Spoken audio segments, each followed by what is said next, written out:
Well, I'll go over uh, a few technical details, and that'll bring us a few more minutes in before we start the program.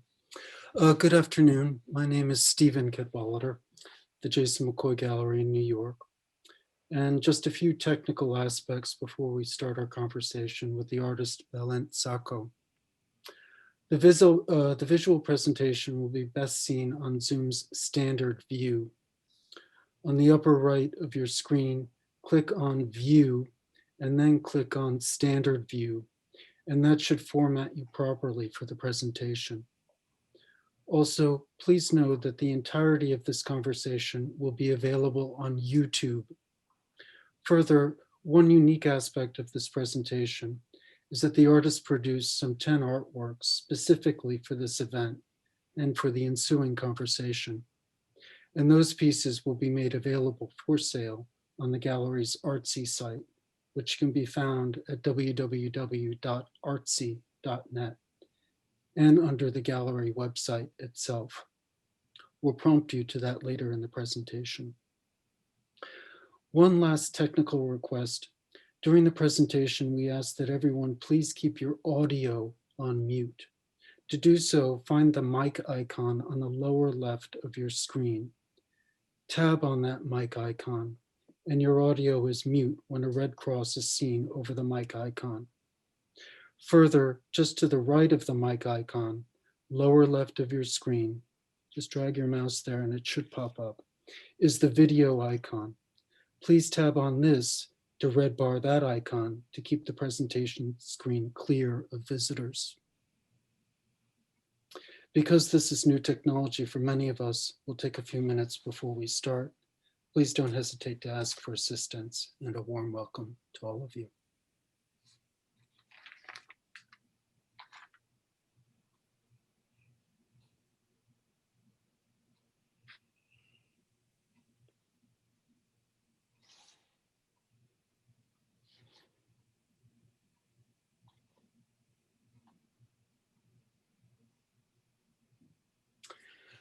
Thank you for joining what is the third Artist Talk, an online presentation hosted and produced by Stephanie Buhmann and Amanda Konishi.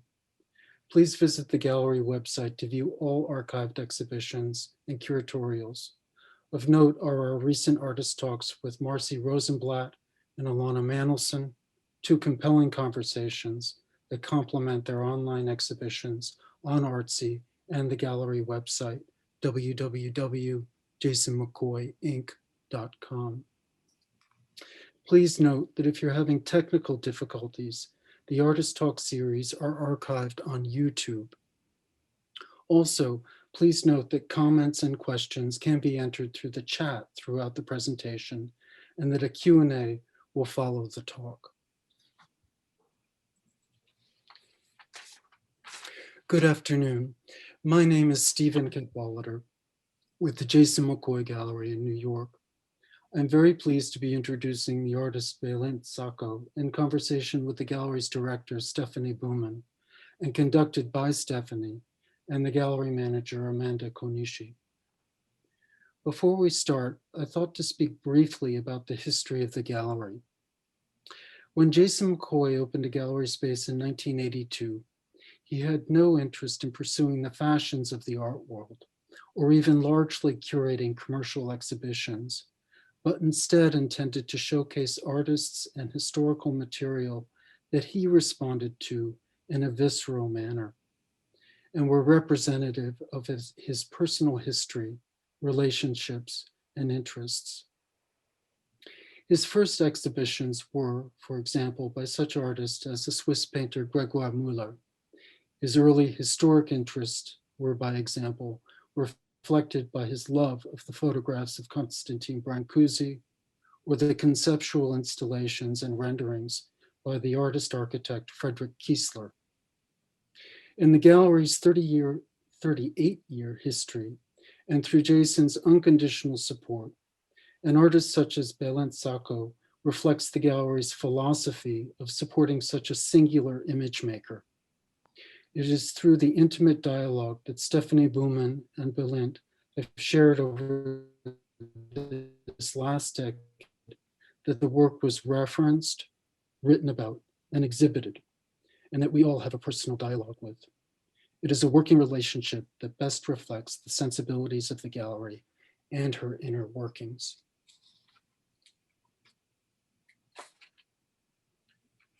Balint Zsako would easily be described as an artist. He embodies the finer aspects of artistic merit.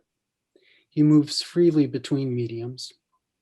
He is varied and complex in his thinking.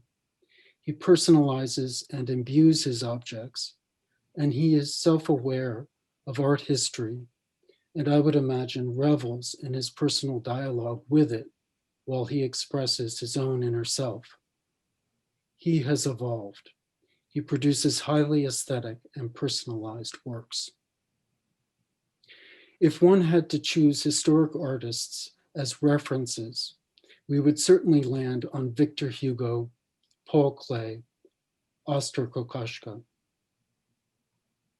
Balint is a distinctive image maker. In his 20 years of mature art making, to generalize, we would start with his early journals, which evolved his collage practice, where he incorporates photography and or antique printed matter of scientific illustration and art historical imagery that later touched on specific narratives that, for instance, could be described as biomechanical, one of many descriptions one could use for the work. His imagery is rooted in surrealist ideology and philosophy. In very general terms, his skill as a collagist evolved his even further finer sensibilities as an exemplary colorist and draftsman. His heightened sense of composition brings us to the exquisite paintings we see here today. Balint was born in Budapest in 1979. At the age of 9, he immigrated from Hungary with his family to Canada. Both his parents are artists. His mother, Anna Torma, works in embroidery, and textiles are her chosen medium. His father, István Zsako, is a sculptor. Balint received his BFA in photography at Ryerson University in Toronto. In 2007, he settles in Brooklyn, New York for 10 years and produces his most formative work. Eventually, he moves to San Francisco and now Los Angeles, where he lives and works with his wife, Natalie Matuszewski, and their son, Gus. Over the last 20 years, Balint has produced 15 solo exhibitions and numerous publications and produced 16 distinct bodies of work by my count. It is the pleasure of Jason McCoy and myself to introduce Balint Zsako and conversation with Stephanie Buhmann and Amanda Konishi. Welcome. Thank you, Stephen, and thank you for this wonderful introduction of Balint's achievements and a little bit of biographical data, which of course is very interesting. Not only, Balint, have you lived in different countries on different continents, but you also grew up in a family of artists. Stephen mentioned your father and mother, but also your brother, David, is an artist. What was that like, growing up among four, or as one of four people who are working creatively? I don't know what to compare to. Well, I don't know what to compare to because that was just what it was. I mean, there was always different kinds of making in the house, from drawing to sculpture. My father had a sculpture studio, and my mother had fabrics, and then everybody had papers and pencils to use. So. And that going to Legos and building things that way with toys, is just making was always in the background, and it just seemed like the natural thing to do. I mean, I was encouraged, but it wasn't forced, and it was just something all of us did all the time. So it was the natural thing to do. Did you understand art as a language early on? I didn't really. I remember going to galleries and not liking it. I thought going to a gallery opening was the most tedious thing that you could, put a child through. Like unless there was other children to run around with. Going to an opening when you're 6 years old isn't fun, but in retrospect, I got to see a lot of wonderful things. You take different things from that world at different times, and yeah, it was a lot of fun and rewarding. What were some of the first things that caught your eye? I mean, going to galleries early on, going to museums early on, having conversations with your family about art. Were there? Well, even things like what kind of books we had around the house. Like, I know that we had sort of Hieronymus books, and I liked looking through them or asking my parents to tell me stories about what these characters are doing, and sort of that's in a way where I ended up with my own work, telling stories in ways that are unusual. And I don't know if it's a clear line, but you can definitely see, being exposed to all kinds of visual communication and language and colorful storytelling from early on. It just becomes part of the things that you're interested in, and how you end up expressing yourself. So figurative storytelling was an early interest, and of course it translates in your work nowadays. And you work on paper, but as Stephen also said so correctly, you and we consider them paintings. We're not talking about drawings, even though you use watercolor and ink on paper. Can you talk a little bit about the terminology and when you started working with watercolor and ink and decided on your medium?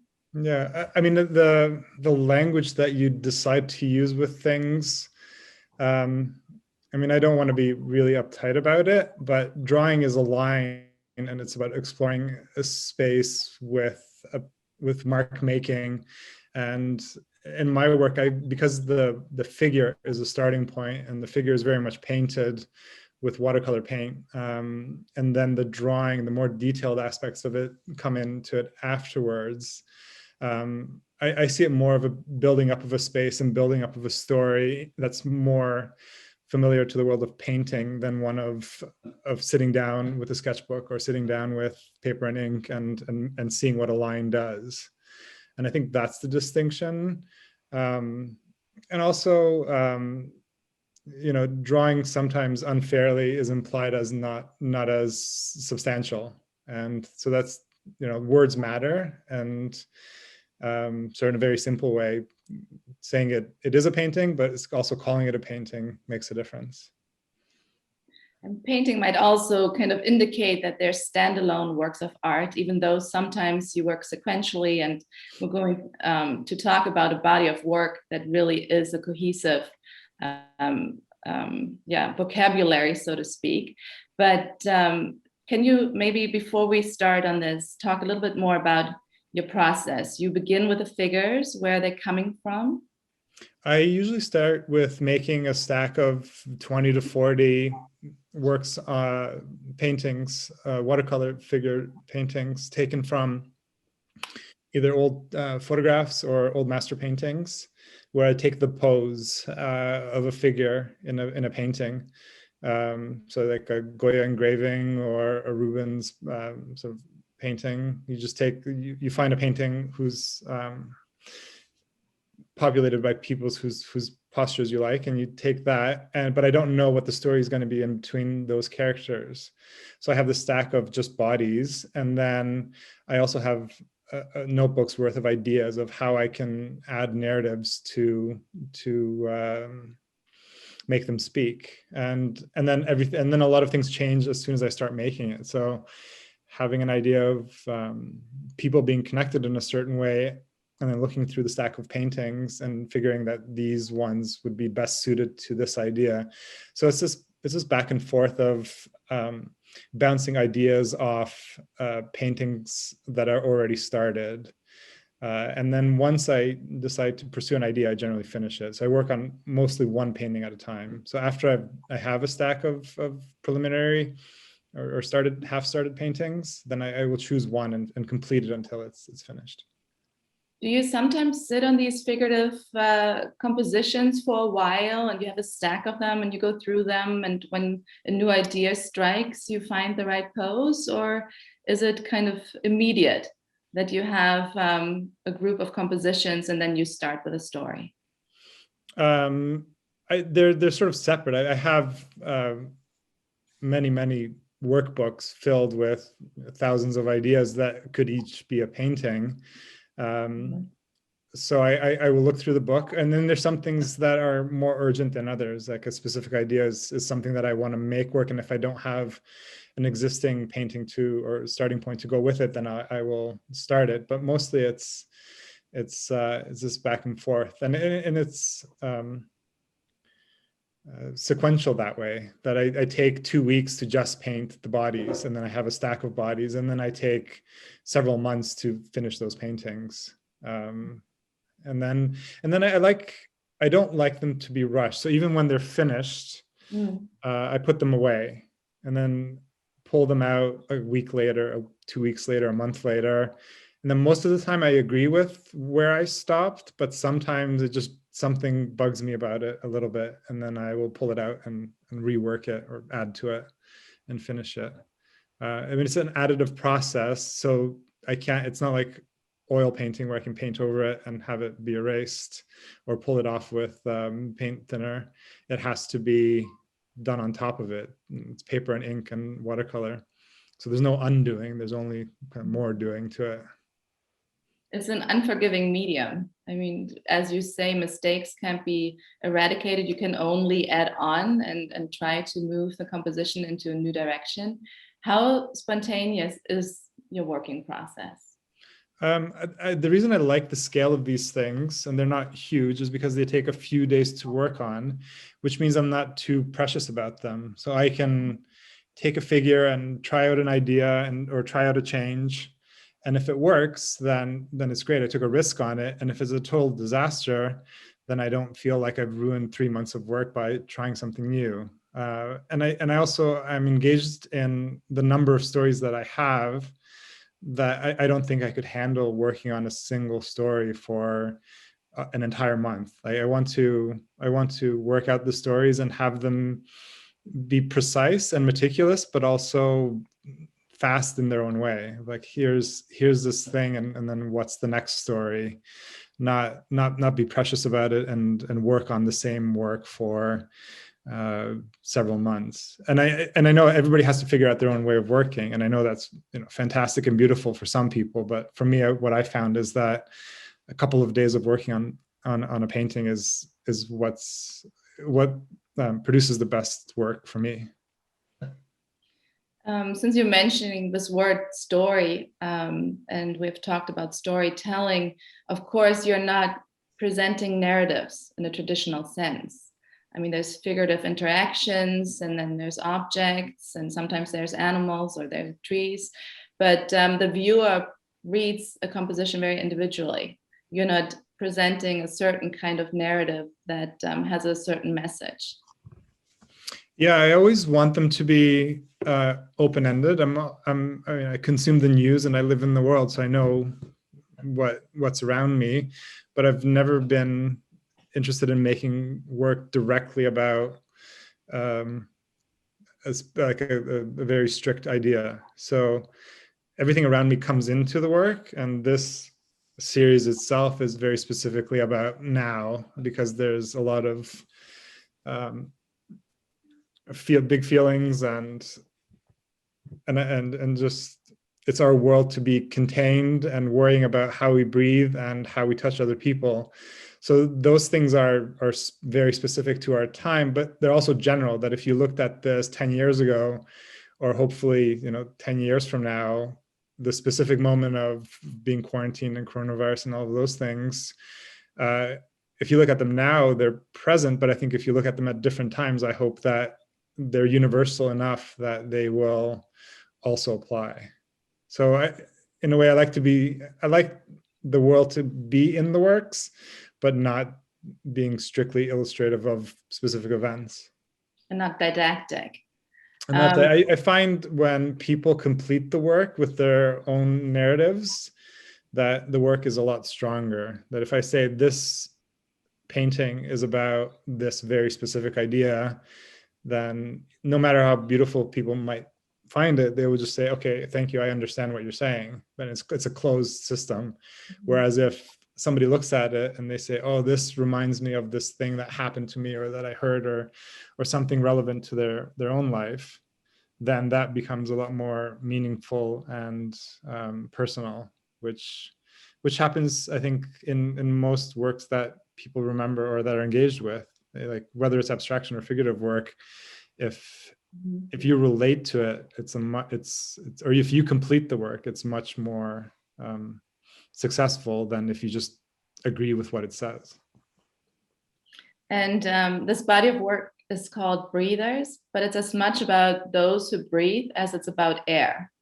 Can you talk a little bit about finding a shape to describe something as abstract as air, and then also how you're rendering it, these vectors that you have kind of pointing in different directions that indicate maybe an airflow, how this came about? This series is it's a subset of another series of paintings I was doing that started earlier last year. And one of the paintings was a version of these figures where it was two characters and they were linked by this black space. And it started with the idea of like how what happens when you visualize something that's abstract or something that's without borders. If you draw borders around something that doesn't naturally have borders, what does that mean? And even how much stronger that feels, or how much more claustrophobic it can feel, or how much the exchange of sort of potentially personal things or harmful things is a lot more powerful when it's clearly it has a clear border around it. And the first version of these didn't have any vector arrows in them. It was just connection with sort of black spaces and shapes. But it just wasn't. That's one of those drawings where I put it away for a couple of weeks and I thought it was finished, but then I looked at it and it was still missing something.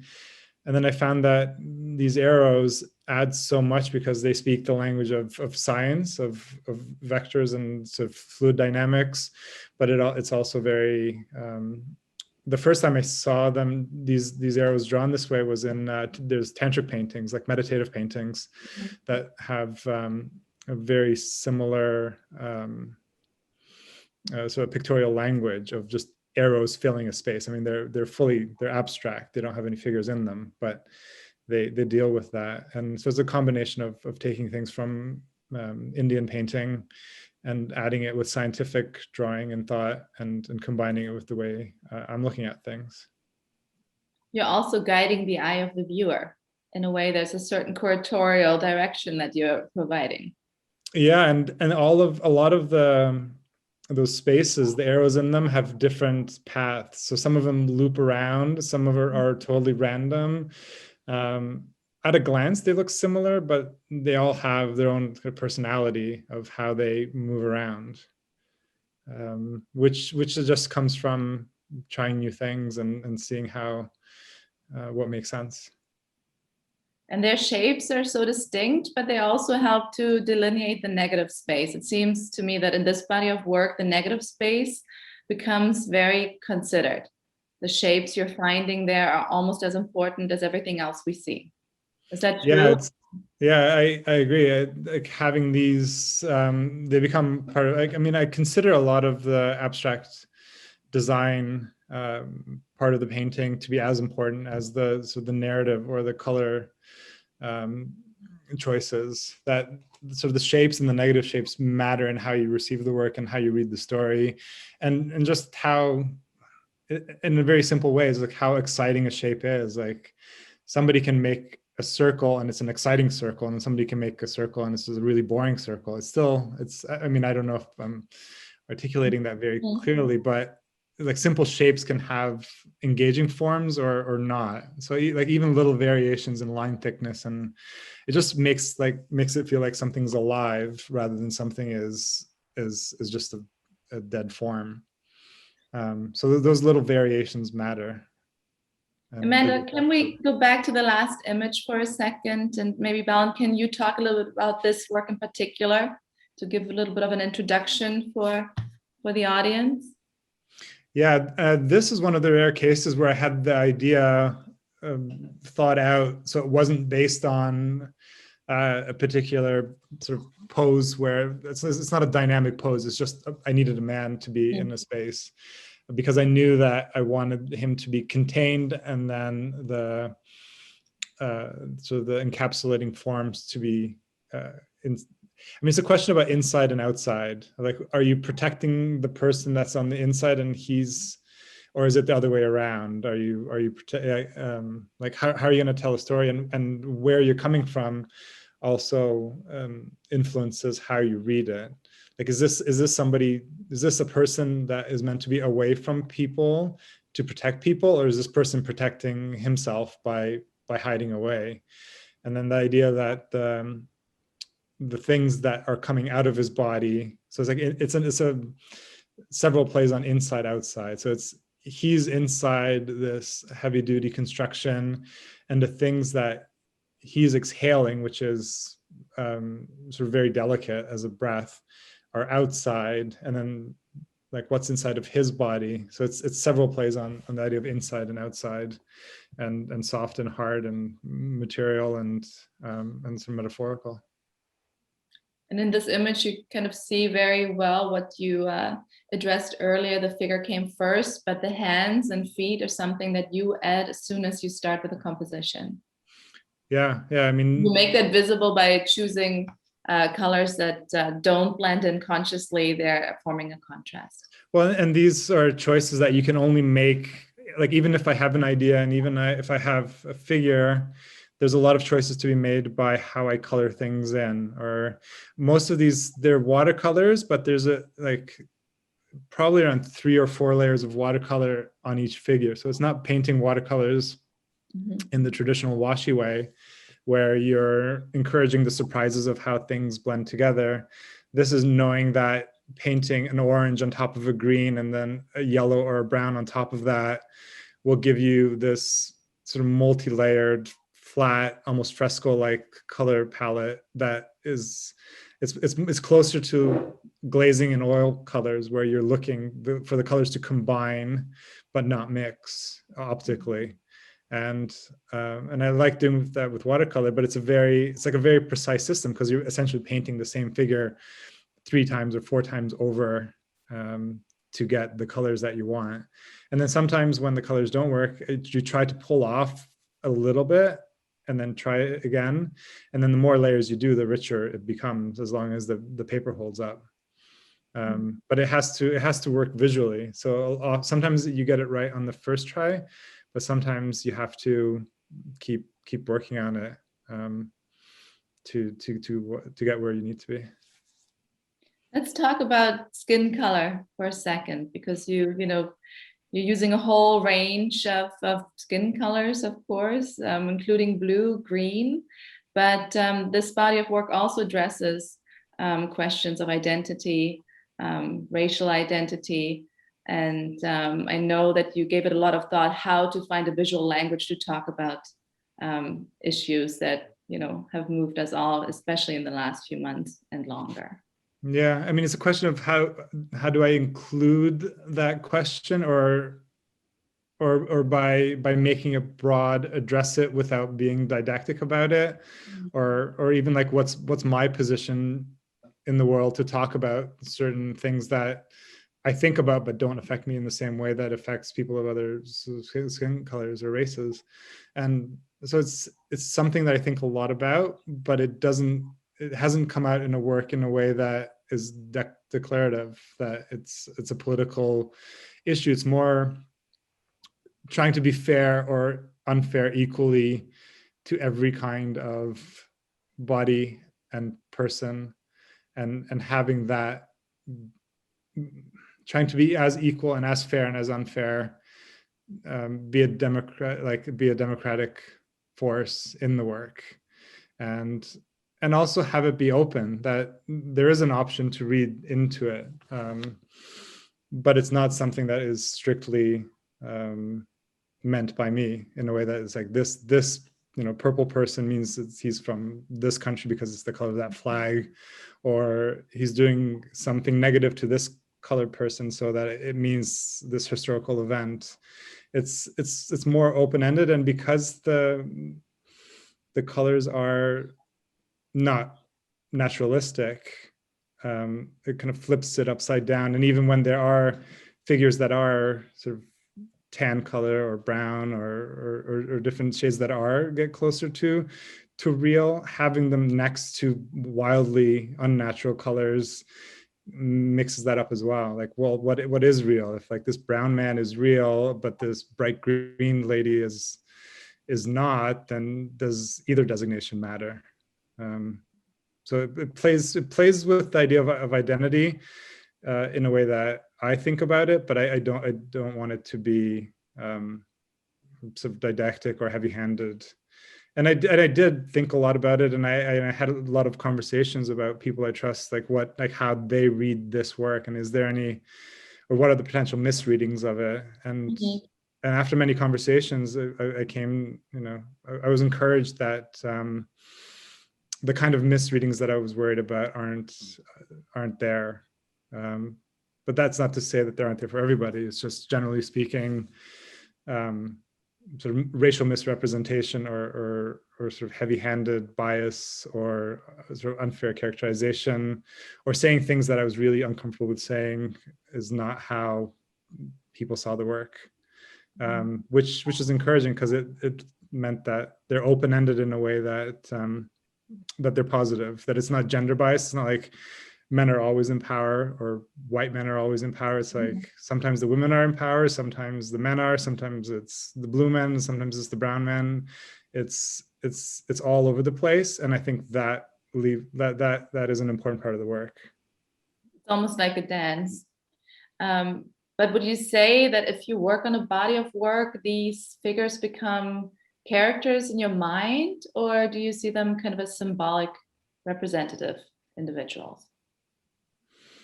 I see them more as part of the narrative instead of portraits. So for me, the interaction is the center of the work, of how people relate and how they tell stories. So the story is an important thing. I don't find them to be sort of super nuanced individuals. It's almost like they serve, they're there to react to each other. And they're there, or in this specific series, they're there not as highly individualized people, but they're there because they're part of a larger story. But I think work also gets out there, and once it's out in the world, it's really out of your control. You can't be following everybody and saying, but this is what I actually meant. It's like you make something, and then it's out there, and then it's free for everybody to use and read and make their own as they see fit. And if people misread it, then that's just the way it is. If people read it in a very personal way, then I hope that's helpful. But it's out of my control. Once I made it, it's its own thing that I can't chase explaining. And if you have a contained body of work, like it is this case, do you feel that each image builds on top of the other? Is sequencing something that is important, or can everything be shuffled? These ones, I think, this one was the first one. So this one I painted, this was the painting I was referring to earlier, where I painted the characters with just the space in between them, and it wasn't quite satisfying enough to stand on its own, and I added the arrows. And then I didn't paint another one like it for a couple of months, and then I came back to the series. So anyway, as an aside, this is the first one in the series. Sorry, I lost my train of thought. What was your question, Steffi? Basically, how important sequence is for you. First of all, while making them, if they build on top of each other, if one image leads to the next one naturally, and then in terms of an installation, how important it is that a certain sequence is being honored, or can they be all then shuffled and combined as everyone sees fit? I think sequence is incredibly important when they're being shown in a gallery space. Almost every single time that I've had a show of the works in a physical space, or even sequenced for print or sequenced for online viewing, how you tell a story or how you highlight certain things can be completely changed for the better or worse by what precedes it and what follows it. So I'm very aware of how things read, even if it's not a specific narrative that I'm trying to get across. I think it's really important to know the order. Excuse me. Do you ever come to a dead end in your work where you just labor on a certain composition, or there's always the ability to start with something new? The ideas change.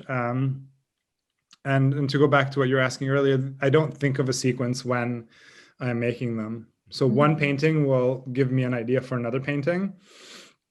But usually I work in a series in that I work with the same kind of figures and the same materials, but not in the same sort of narrative idea. These breathers are kind of a little bit of an anomaly in that I chose a very similar visual language for a sequence of paintings that were painted sequentially.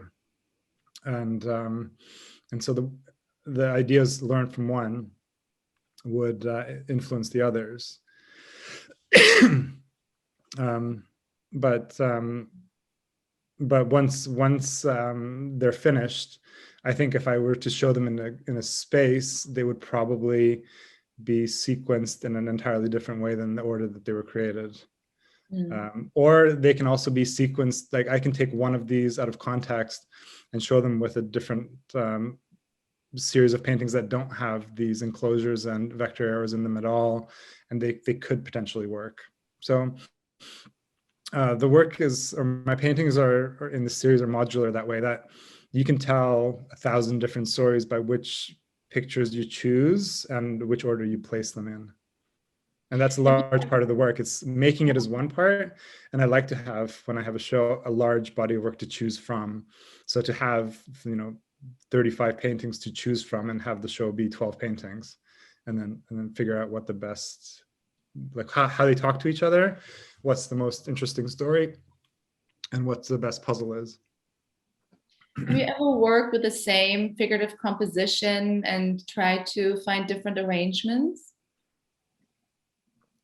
No, that's once in a while I'll come back to a pose. Like I'll have a pose from a certain book that I really like, or a photograph whose the way the limbs are arranged is something that's interesting. But there's probably only 2 or 3 of these of those in my entire body of work.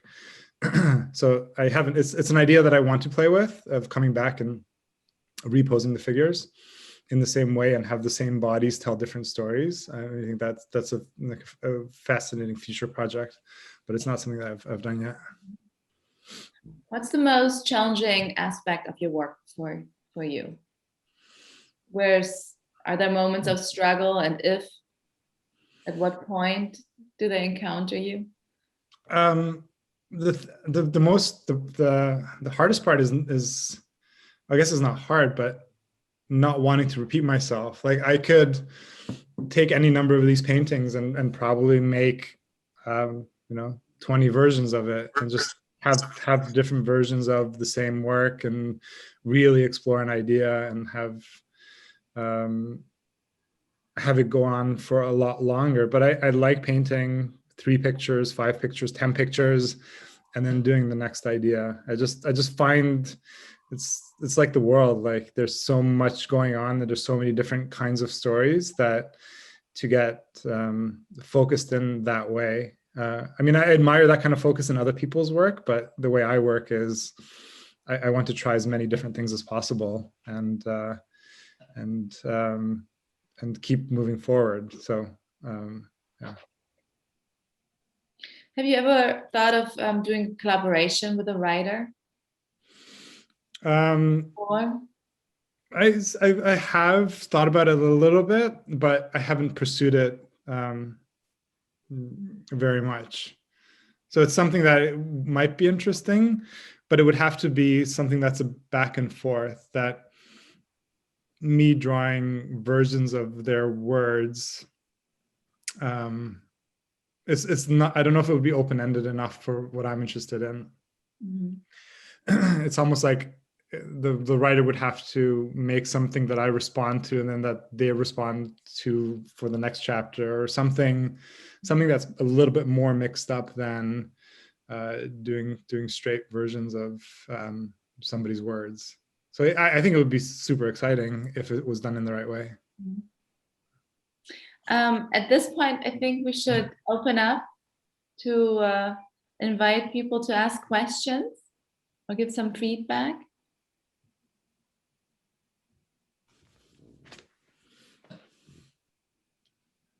How many months did you work on this body of work, Balint? This particular one, which, as Stephen mentioned earlier, was kind of done and yeah, kind of inspired by our talk. So rather than giving a talk about works from the last few months, you really came up with a body of work that we could address today. I mean, all of these were done this year, except for maybe one or two that were finished as part of the series earlier. So most of these, almost all of them, were done this year, and but it's part of a larger series that was started earlier in and it's over 100. It's almost like 100 and something paintings now of the entire series, but they're really, really varied. So they go on the different styles and same kind of characters, but they tell different stories. When you look back at your work from 2, 3, 4 years ago, do you see a dramatic change other than content? I mean, you, for example, went through a phase where there was figures combined with mechanical parts, for example, but from perhaps the feeling, a certain kind of...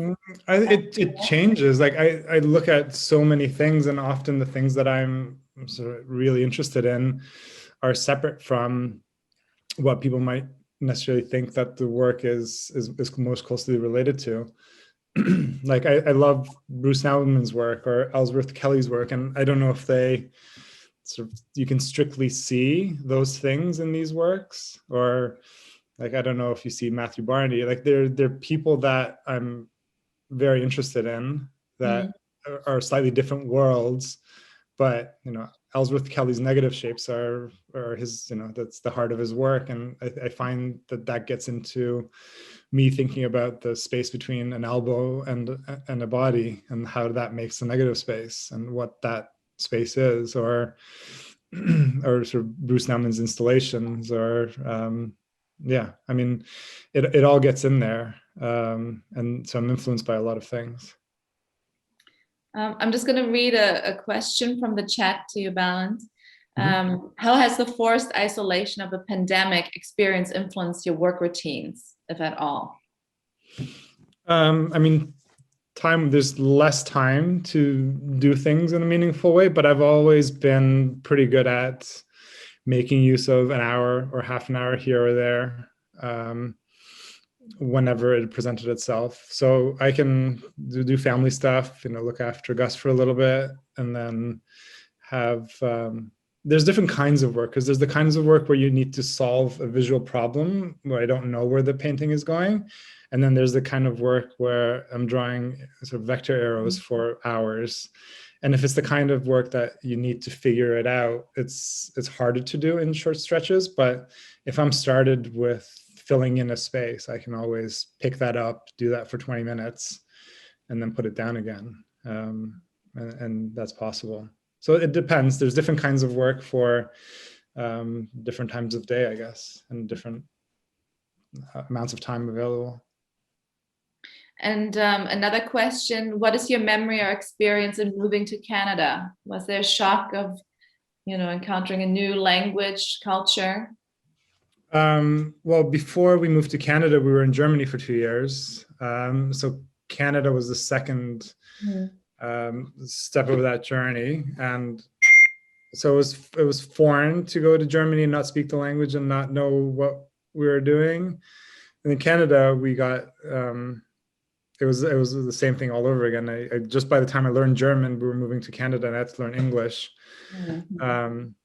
So, but kids are resilient, and I don't have very, I mean, I had a great time in Germany, and we ended up in Hamilton. I grew up in Hamilton, and I don't have anything, I had a pretty good time at it. And I know it's stressful and it's not easy. And I know my parents probably had it more difficult, but I think kids are extremely resilient. And if they're in a safe and happy environment, they just take the things around them as the way they are, and it's not too big of a problem. And how about your recent move to California? I mean, first San Francisco, then Los Angeles. The kind of traditional question of light. Do you feel that the contrasts that are now in your work, especially between these dark, they're not really black, they're layers of dark ink, and white, are maybe inspired or a result of a different light that you have encountered? I mean, that's a good question. I don't know if sort of strictly speaking, it comes into the work. It's something that I've never, I mean, when I'm out in nature, I will pay attention, like walking around the California hillsides, and there's 1,000 different kinds of green browns. And it gives me color ideas more than sort of contrast ideas. So it's not so much the sort of the changing light that's in the sky. It's more like the colors you see around you. And I think the colors you see around you on the East Coast and in New York and in Canada, they're different colors. And walking around California, I do think about colors more, like the purple, brown, orange sunsets you see, and then the earth tones in the desert. There's that there's so much variety in a single color. Like there's so many different browns in the desert, and there's so many different greens on a scorched hillside, and it's all very beautiful. And it makes you think like, oh, green isn't just green; it's 1,000 greens.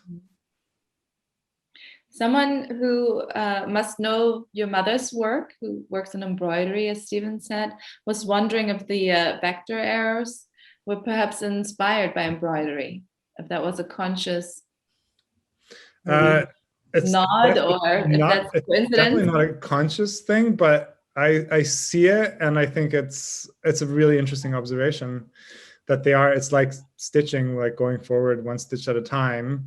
It's the same idea, and it's the same motion, and it's the same world. But no, I didn't think of that before. But I see it. And you studied, another question is, you studied photography, and you included photography in your sketchbooks, but you moved into watercolor. Why? Did you feel that the things you wanted to communicate weren't possible in photography, or?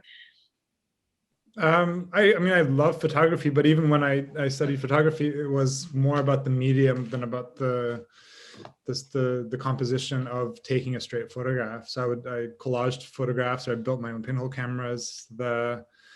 I was interested in photography as a medium, and the science, and being in the darkroom and manipulating things. Going out and capturing pictures wasn't strictly what I was interested in artistically. And it's not that one is better or worse. They're just entirely different languages, and I'm really happy with the photographic works I did. But now it's not a conscious decision. This is just where I'm at, and this is how I'm telling stories now.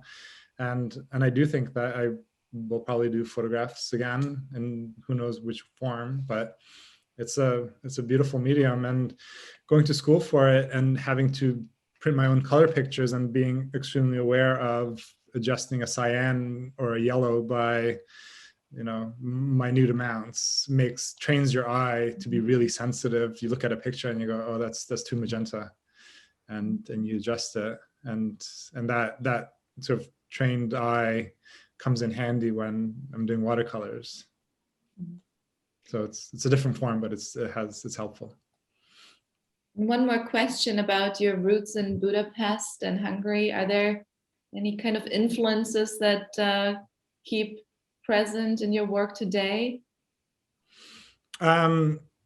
It's not something that I consciously think about a lot, but whenever I see traditional forms like Hungarian folk art or embroidery or drawing, and even some decoration and architecture, it's, I mean, I don't know if it's like osmosis or it's like in your genetic DNA, like you just, that's part of your history. But certain elements are certainly part of it. But not obviously and not consciously. It's just there as one of the things that make you a person in the background. Is there some kind of ambitious project or perhaps a theme that has been on your mind for quite some time that you haven't had the chance to work on or find the right form for? I don't know. I mean, always thinking about, 10 different projects, and the series before this that took up a lot of time was painting sort of these kinds of stories, but how do I do them without figures? And that's the last show that I had with you guys, where it was about expressing similar ideas, but without the human body. And how do you do that with objects or with landscapes?